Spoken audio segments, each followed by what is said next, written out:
Today's guest is one of my favorite comedians, the very funny and intelligent Jimmy Callaway. Thank you. Thank you for pausing after during the introduction. That makes me feel like it's really coming from the heart. It is, man. It is. You are, ever since the first time I saw you was about a little bit over 2 years ago at the Kansas City Comedy Festival. You opened up a show, and I thought you had the best set of the night. Oh, that's very sweet of you, man. Yeah, I remember that was even though I was only there for 2 days instead of 3, that was a really fun festival. It was, but out of the 4 festivals I think I've been on, it was the second most disastrous. Like all the canceling, and I felt so bad for you guys that night at the Red Front that the stage was right by the bathrooms. Oh yeah. Well, what was the most disastrous one you've ever? It was one in Ohio, and they called it the Woodstock of comedy festivals for 3 no. years, and I performed on a Sunday afternoon to 2 people. That's pretty disastrous, yeah. Yeah. And the worst thing was, like, it was in somewhere in Ohio, and my Google Maps took me to Indiana, and then I had to speed all the way there. So yikes. Yeah, it was horrible. It's not cool with Google Maps. I feel very rude while I'm eating while doing this, but I'm so hungry. Not a problem. Right. Well, pretty cool Wolverine mask you have in the back. Yeah, thanks. I bought that when I had a real job. I used to work in this office. Well, I'm sorry, you got frozen there for a second. I was frozen in all the Wolverine masks. Back in like 2013, my old band was having a reunion show. Like, we had not played in like 5 years. And I used to always wear a different costume, or sometimes just my underwear. And I'd always wanted to do a Wolverine costume. So I wore the mask, and then I've got gloves up there you can't see, and then just my underwear other than that. So, because I worked in a place where I actually kind of had some money, so I was able to like treat myself to a Wolverine mask. I know it's new money problem, so that's just me. So, when did you start doing comedy? Right around that same summer, in fact. That show we played was in July, like 13th or 14th, and then the first time I went up was that August 27th. Where did you perform for the first time? At the open mic at the American Comedy Company in San Diego, where I ended up eventually becoming day manager for a couple of years before I moved to LA. That's cool. Oh, so you're in LA now and not San Diego? Yeah, I moved up about 3 years ago. 3 years ago this February. So, yeah. So where are your favorite places to perform in LA? I really love the Hollywood Improv.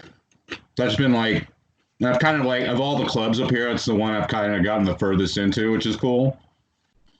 Because when I was a little kid, I used to watch A&Es and Evening at the Improv like every day when it was on. So to like perform in that place has always been, a childhood dream. One of the few that hasn't been shattered yet, so that's nice. Where else? The Chatterbox show out in West Covina is absolutely one of the best rooms I've ever, like every tape I've had for the last 3 years has been from a show there. It's always super good crowd.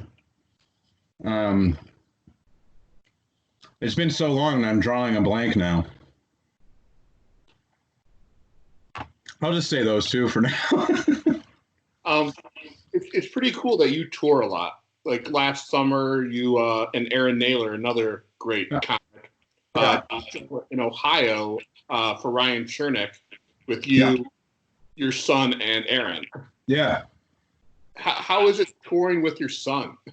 It's a lot of fun. He doesn't live with me, so I get him like a couple weeks out of the year, and he loves stand-up and he likes doing it. So it just seemed like a really good way to blend those two things, it's something for him and I to kind of bond over. It's honestly, and I don't know how exactly how he feels about it, but I know for me, it was one of the best times of my life. Like, it was so much fun. There's obviously, there's always like, we had car troubles and stuff like that, and nerves are going to get frayed and stuff, but it's still absolutely one of the best trips I've ever had. So that was really the biggest part of it, was being able to hang out with a boy. But then also, like, especially last year, I was really trying hard to. I've been really trying hard to make the push from, aggressive open micer to like working comic. So last year I started kind of doing less open mics and trying to focus more on getting booked and booking more stuff out of town. And then this year rolled around, and I was like, okay, now I'm really gonna double my efforts and then the world ended. Yeah. So, but yeah, so I do also want to, I was also going to start trying to be more present here in the scene, like go to more open mics and stuff like that, because I just haven't been around. And so I think the week this all came down was like, I had gone to like 3 mics in the same night, and I was like, all right, I'm back. And then happy quarantine, everybody. Well, I will say this: if you ever come to Michigan, I would love to have you on one of my shows. I run a cool show in the basement of Detroit's coolest comic book store, and hopefully we come back. You had me at comic book store. It's a great one. So, going back to you and your son, I saw you both on a show on Amazon. Yeah. I don't remember what that was called, but Inside Jokes. Yeah. That was I think it was a surprise to everyone. So they were filming that show. They were following around some friends of mine, Simon Gibson and MK. I can't remember MK's last name right now. Oh boy. I'll level with you. I smoked pot like 4 hours ago, so I'm still a little I've lost all track of time. I don't need it's night is day, up is down. Anyway, so he was hosting the mic that Thursday at the Lyric Hyperion, which he does every week, and is always that's like a favorite mic of mine for sure.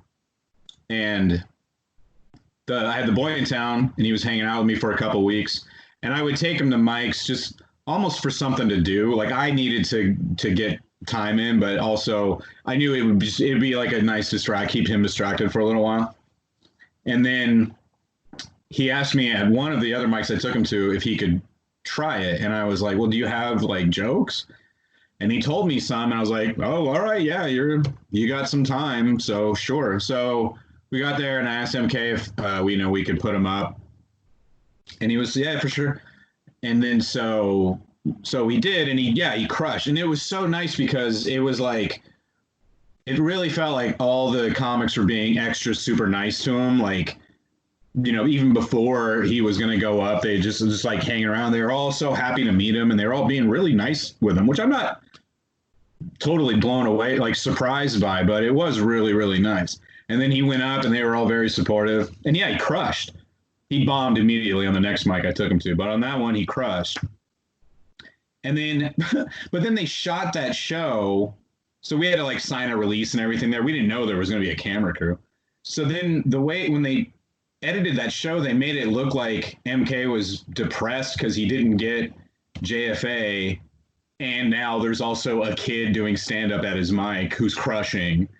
So the way they edited it made it look like the kid would tell a joke and everybody would, the room would go nuts and MK would just be all, I'm sad. And it didn't even occur to me that when I was watching it, I was so excited to see me and my son on a television show that I didn't even notice it.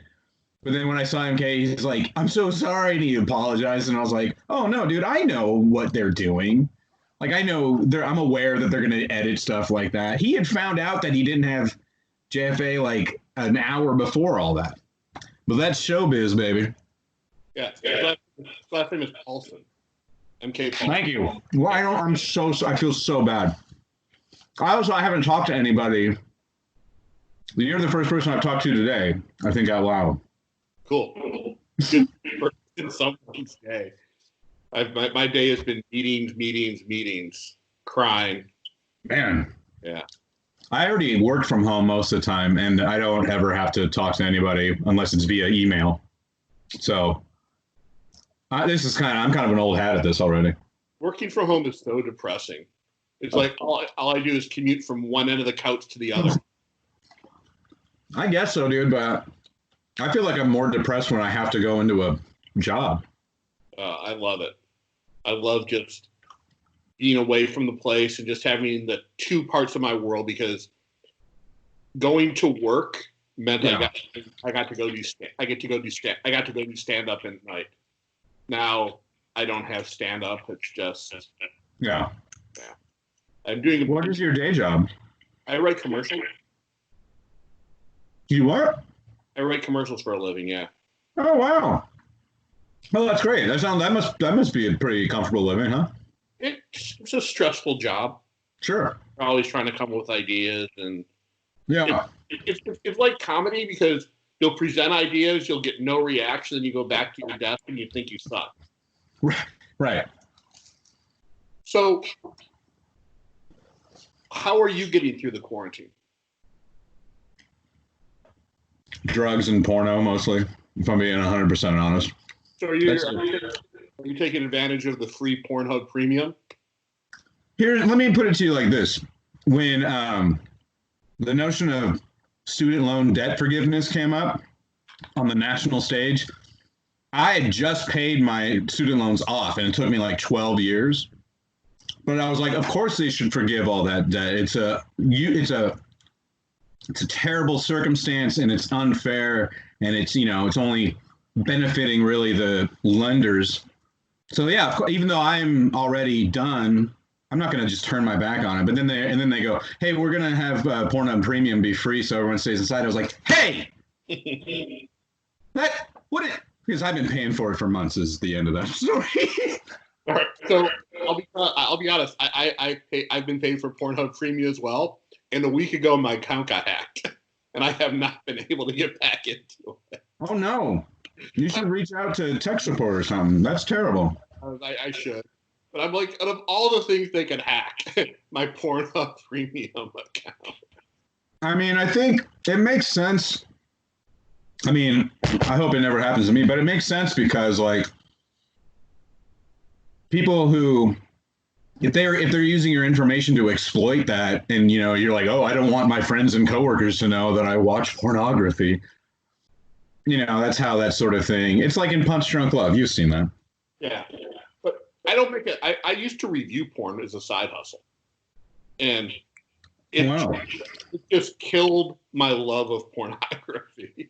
Yeah, I can see where that would happen.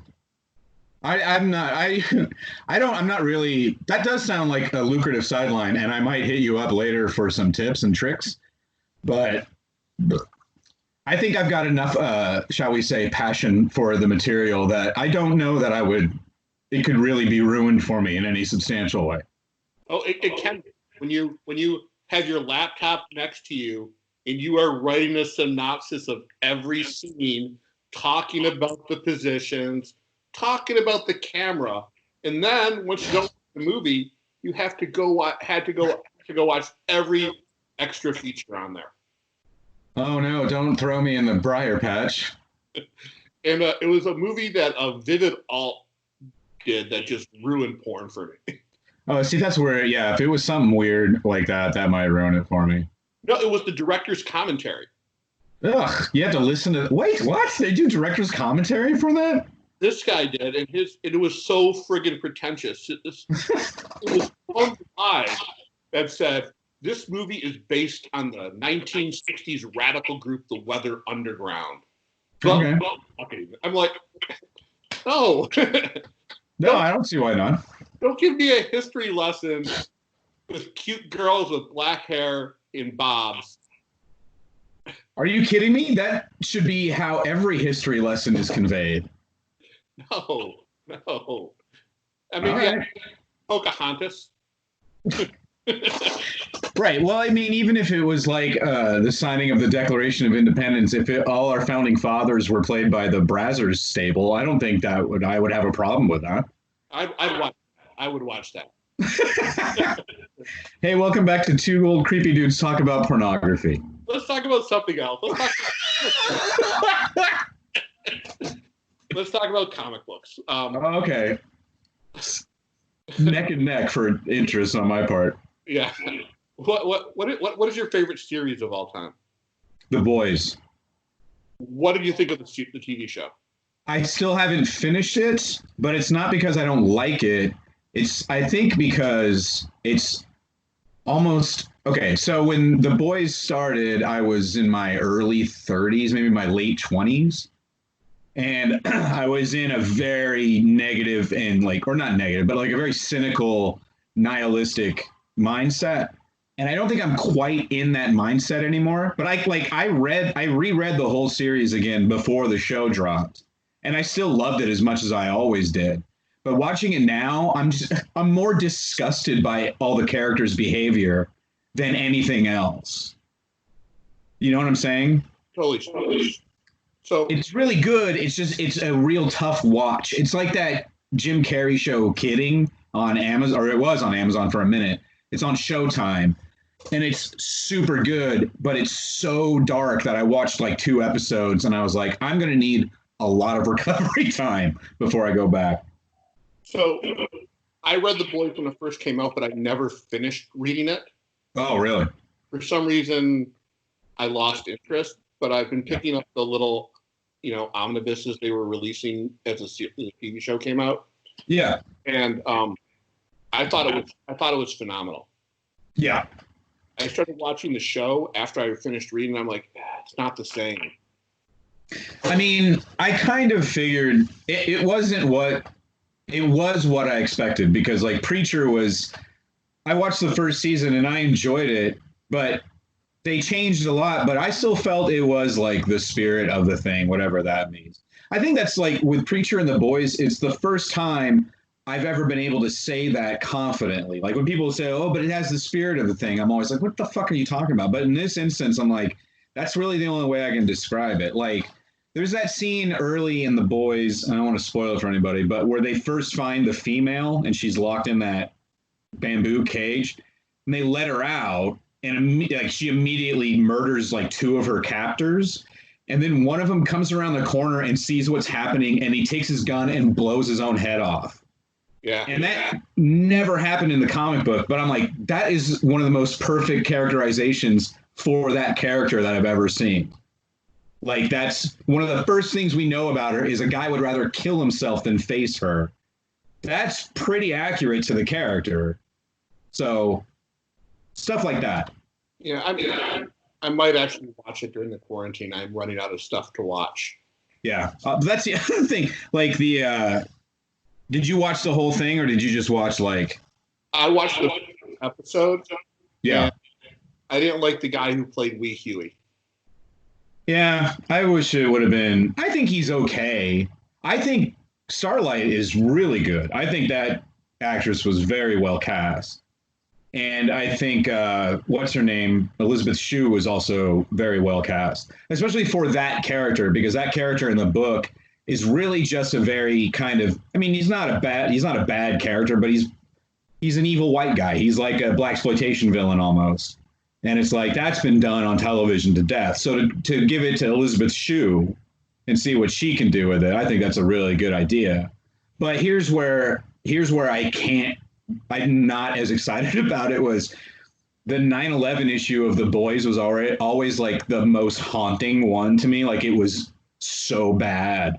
It was an incredible issue. It's one of my favorite comic books, but it's just so brutal. And I thought when they were going to do the show, I'm like, well, they can't do the 9/11 thing, right? And they figured out a way to do it, and it was even more horrifying than the comic. Oh, I have to watch it. Yeah, I don't want to give anything away, but daddy. But that was after that. I'm like, I can't. This is not a fun show to just binge. It's a pretty brutal show. Well, the comic was brutal, and what they couldn't do with Preacher, they were able to do with The Boys. Right. Yeah, I mean, they don't even have basic cable stuff to worry about on there. And I love Preacher. Once I realized what they're doing with the first season, I'm like, okay, I'm along for the ride on this one. That was exactly how I felt. Like I enjoyed the first season, but by the finale, I went, "Oh, okay, yeah, I'm on board for sure." But then I haven't had cable since then, so I haven't watched the rest of it. If you have Hulu, they're all up there now. Okay, yeah, I might check that out. So what comics do you think should be adapted into movies that haven't been? That's funny you should ask, because I was actually kind of just thinking that. I just read. Are you familiar with TKO Press? No. So they're like a smaller press. I don't even know anything about them because I used to work in a shop, and so I was very on top of everything. But since I haven't for the last couple of years, I've kind of lost. I'm not as my finger on the pulse as I used to be. But they put out a few minis, and one of them was written by Garth Ennis called Sarah, and it's about a woman who was a Russian sniper during World War II, and it was incredible. And I was like, this should for sure be. It felt pretty cinematic, you know what I mean?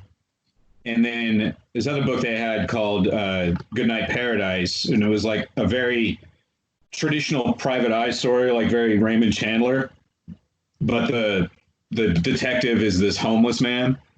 And I was like, this could easily, it takes place in LA, so I was like, this could easily be a movie. And I think like most comics these days, especially like indie comics after The Walking Dead blew up and stuff, they're like trying to write stuff that they can get developed. Mark Millar does that with every single property he comes up with. So I think a lot of comics guys live in LA now, not as many as in Portland, but still. Yeah. Well, I know Michael Oeming, who is the artist on Powers. He married a friend of mine. Oh, wow. And they are actually two of the viewers of the show, so. Oh, well, hello. I'm a big fan. I know Bendis was there, and I think a lot of the LA people, they're just screenwriters who got into comics to develop property, right? I think so. It's hard to say. Bendis, I think, is in Portland. Yeah. Oh, okay. I remember when Brian K. Vaughan basically quit comics to write for Lost. I remember I felt like personally betrayed. Like, how dare you? But from what I understand, comics is like one of the worst paying jobs and one of the worst, like the employees, all that work for hire stuff, they get treated more like shit than even in Hollywood. And then, also they just like a TV writing gig would pay way more than even having a Y the Last Man on your resume. So I get it. But yeah, I don't know. Like, I still enjoy Mark Millar's work for the most part, even though it always kind of just reeks of him trying to make it a thing, Yeah, I like everything up to the American Jesus stories. Oh, because I didn't really know who he was until it was called Chosen when I read it, but that was like one of the first things I read by him. Well, I discovered him because him and Grant Morrison wrote Swamp Thing together. Yeah. Apparently that did not end well. For both? Oh, I didn't know they stopped being friends. No, they haven't. They've had a rivalry going for some time. Yeah, at least it was right after that. Have you read Super Gods by Grant Morrison? I have not. I highly recommend it. It's his own like kind of memoir, but also like a history of comic books, and then which comes together with his own work in the field. It's really good. I'll have to check it out once bookstores and Amazon start delivering stuff again. Oh, are they not delivering to you? They are delivering only essentials for the rest of the month. Oh, that's right. I'm still getting I'd forgotten about that, and I just ordered a used book and a video game controller, and they've been shipped out already. So California is not like completely locked down. I think we're just still shelter at home. We're not stay at home. That's what we're. It's basically all you do is go, because Michigan is like second to New York and California. Oh, is that right? Yeah, so it's like if you don't need to go outside, don't go outside. That's what they said for this week, so I've been adhering to that, but I haven't gone grocery shopping in a little while, so I'm getting low. but I don't want to go outside right now either. So Just have Pink Dot deliver it to you. yeah, that is more or less what I'm not close enough to Pink Dot for that to make any sense, but I do. I have been taking advantage of the Slice app. What's that? It's an app on your phone that'll tell you where non-chain pizza places are. Huh. Cool. Yeah. Let's see. What else? So, God, I just derailed. So where do you think comedy's going to go when this is all said and done? I don't know, man. It's really weird. Like I think I've really kind of, without even planning on it, I've kind of taken this time to not worry about comedy as much. It's like there's nothing we can do about the situation. I mean, people are still doing like, I'm doing much more online content. I did like the Interruption show a couple of weeks ago. People are still doing shows and mics and stuff like that. But I just kind of checked out. I was like, so I haven't even been writing really or anything like that. I'm hoping, like, my most optimistic scenario is that once this is over and we get the all clear to go outside again, the demand for live entertainment is going to be massive. So, like, I bet you people will start going to open mics just for something to do. You know what I mean? And I think people are going to be, again, maybe I'm just being a Pollyanna, but people are going to, I think it's going to be like post 9/11. Like people are going to be super nice to each other. People are going to be happy to be out and not just be so fucking miserable all the time. At least that's what I'm hoping. Kat knows what I'm talking about. Yep. Shoot. Yeah, I hope the same thing. I'm just worried about a lot of the venues not being around once this ends. Yeah, that's really going to be, that's something I'm not looking forward to. I'm glad in some ways that I hadn't yet made that final push to become a working comic, because then I'd be fucking screwed right now, because I wouldn't have any savings or anything. You know what I mean? It would be a very transitional period. And so I don't know. But I also feel like, and this is going to sound awful, and this is the same kind of rationale a lot of assholes have made, but it feels like comedy every couple decades at least has to go through kind of a culling. And it's been about 20 years. It seems like it goes about 20 years. Like it got really hot in the 70s and lasted till like the 90s. And then it's, since the 2000s, it's been kind of like pushing steadily to where it was, again, it wasn't quite as lucrative as the boom times, but it was still bigger than it had been in a long time. And so now it's going to go back to being kind of, it's, again, the parallels to 9/11 are astonishing. No, definitely. Except I will say this, 9/11 was really fast. That's the biggest difference. Burn. Like we've had one of our local comics just went in the hospital. I think he was on a ventilator and then he wasn't. Now he's home. So, like, that's good. Had one, but had COVID, and then I think two others. Well, they did. So we've had two who've had it. So it's terrible. Yeah, I don't know. I haven't heard if any LA guys have gotten it, or nobody I know, I don't think. I'm trying to like stay in touch with people like every day to like try to make it a point to reach out to a couple of people, especially if I haven't talked to them for a while, But yeah, for the most part, I also feel like one of the worst things about this for me, and it's not like an emergency, but I already have a tendency to withdraw and be like depressive, and this is not helping that. Like it's my wheelhouse. I can lean into it, but I should, I want to be more balanced, because I was inside all last year basically. When I wasn't on the road, I was in my room. So just real bad timing is, I guess, all I'm saying. No, I hear that. I'm not dealing with this very well. You seem like you're doing all right. Oh, it's a front. I'm like, I break down a lot just not being able to connect with people. And right now I'm not in a relationship, so it's really hard going through this with just a cat. No, I don't even have a cat, so you're ahead of me on that score. But no, I know exactly what you mean. But that's another thing, because aside from comedy, the thing I think and worry the most about is relationship stuff.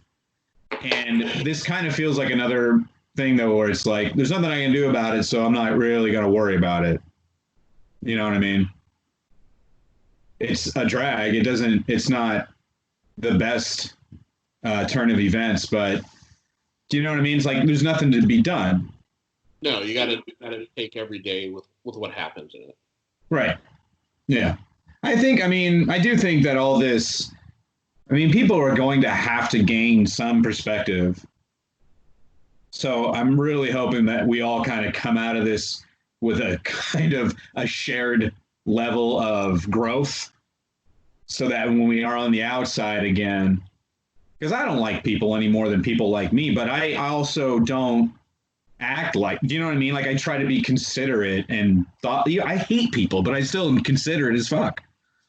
No, so I agree. I agree with everything you're saying. Well, then we're both in trouble then. We are. That's why we're So before we go, I want to promote your podcast, The Worm Turns.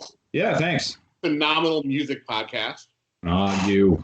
I like the covers one you just or the originals. Yeah, well, it was the both. I like that format where I play covers and then originals, and they kind of meet in the middle. Yeah, that's fun. Thanks, man. But yeah, I'm really. It's one of my. I've been doing a lot of work on that. Has really been one of the upshots of this, because doing that podcast is largely one of the funner things that I do on a regular basis. It's a lot of work, but I enjoy it. And I started another podcast as well with my friend Mary Jane, and it's called Upstream with Jimmy and Midge. And we're watching sitcoms, that are streaming. So we started with Party Down. We did all 20 and dropped those first. And now we're doing Wings, and we're doing the original Office. Like we're going to do a long-standing show and a kind of a shorter show, so we don't get bored with just one show the whole time. So you watch every episode on it? Yeah, we watch it, and then we're obviously quarantined, so we'll watch it, and then we'll get on the phone and we'll talk about it for. It's not too long. Sometimes it'll be we'll get a little chatty, but it's usually like about a half hour, maybe a little bit more. What's your favorite sitcom? My favorite sitcom of all time? Gosh, that's a great question. I don't know. I have a lot. News Radio is right up there, though, for sure. I've been watching those again. That's a great one. That's definitely way up there. The Golden Girls is also one of my absolute favorites. But like early Simpsons, there's too many. I don't think I could pick a favorite one. My favorite is Get a Life. Get a Life, that's a great one. Yeah. So surreal. Yeah, and it was for me, I don't know about you, we're about the same age. It was the first thing I'd ever seen on network television like that. And I was 12, and I was like, what is this? This is like nothing I've ever seen. It was just maddening. Like the episode is on a roller coaster. Yeah. Just one of my favorites, and it becomes a flashback episode. Oh, it's so good. Like it was. I really credit that show and stuff like that from around that time as being just like beyond influential. Like without stuff like that, I would not be even close to who I am now. But it was getting exposed to weird shit like Chris Elliott at a young age that I was like, oh, there's a whole bunch more out there than what you just see on your regular, primetime TV shows. Exactly. And I applaud Fox for putting on a show that they shouldn't have probably had at that point in time. Yeah, obviously they didn't do great, but they were also still really. They had The Simpsons was, obviously blowing up by that point, right? It was, yeah. Because it had just started. I was in college at that point, and we would smoke a lot of weed and watch In Living Color, Married with Children, and Get a Life. That Sunday night was unstoppable. That's right. And then, but yeah, they had gotten The Simpsons and stuff like that and Married with Children by taking a risk on something that might not fly in middle America. You know what I mean? It was very anti-mainstream for the time, for sure. Yeah. Yeah. Yeah. I miss those days. Fox has become boring. Actually, TV for the most part is boring. I mean, I moved to LA like 3 years ago, and I still watch like shows on my laptop and stuff, but I haven't watched TV like I am used to in that time. Do you know what I mean? No, I don't have cable. Like, I'll watch shows when they're released digitally, or I'll find other ways to watch it. Right. But I mean, it also, for me anyway, if it's not being piped directly into my home, I don't think about it as much. So it doesn't even like, there's so many shows that I've missed out on, but even stuff that's like, I don't even know what I'm talking about, to be honest with you. It's just, yeah, it's like, I just don't watch as much TV as I used to. I still love it, but for whatever reason, I just kind of, Because pornography to watch. So, I mean, there's only so many hours in the day. So, I'm going to end this on a tradition that we do. I've become a big fan of reading the missed connections on Craigslist. Yeah, some of my favorite connections. Yeah, I'm totally into it. And I'm going to read one to you, and hopefully you can riff a joke off of it. All right. All right. So this one's called Erectile Dysfunction from Roseville, Michigan. Okay. Would a man with what they say he has a sex addiction? I need some thoughts on the subject. I heard some interesting things from my friend yesterday. A man who always watches porn should be good at sex, right? He has to take pills to get it up. Also, there's no punctuation in this at all. So. Oh, okay. He's likely typing with one hand. That's pretty cool. Yeah. Yeah. So he's asking the Craigslist public what to do. Yeah. That's his missed connection as advice. Because if he's seeking advice on Craigslist, then that connection is never to be found again. It's not only missing, it's gone. It's dead. And also, I don't know how that myth got started that if you watch a lot of porn, you're good at sex. I watch a lot of porn and I'm good at sex, but they don't have anything to do with the other. I'm good. I mean, all the porn I've watched means I'm good at masturbating. I'm incredible at it, in fact. 100% record, all wins. So that feels like it might already be somebody's bit. It's yours now. All right. Fair enough. I mean, it is the post-apocalypse. Like, it's just anarchy. We should just be looting people's material. No. But if that's the case, I'm taking your opening joke. Which one? The one where you come out clapping. We all have to clap faster. Yeah, I love that one. That's not as popular as you might think. Really? Go ahead and give it a go. Every time I tell it, I'm like, oh, man, that is just genius. Well, that's very sweet of you. Thanks, man. He worked the plot of Speed into a fucking ape. I have a thing about being told what to do, even if it's as innocuous as giving it up. Oh, it's so fucking funny. Well, man, this has been a pleasure. Yeah. I will actually see you at some point this year. Yeah. And I was supposed to be out in LA right now filming, but that's not happening. So hopefully that'll happen later this year. And if that's the case, we should definitely hit up a park together. Absolutely, dude. Do not come to LA and will not hang out. That's crazy. Absolutely. Let me know. Cool, man. Thank you. And tonight we have Ellie Schneider on the show. So yeah, she's a up and coming comic here in Detroit. Really funny, really weird. You would love her stuff. Cool. And we'll see you next time. Thanks again. All right, buddy. All right. Have a great night, everyone. You too.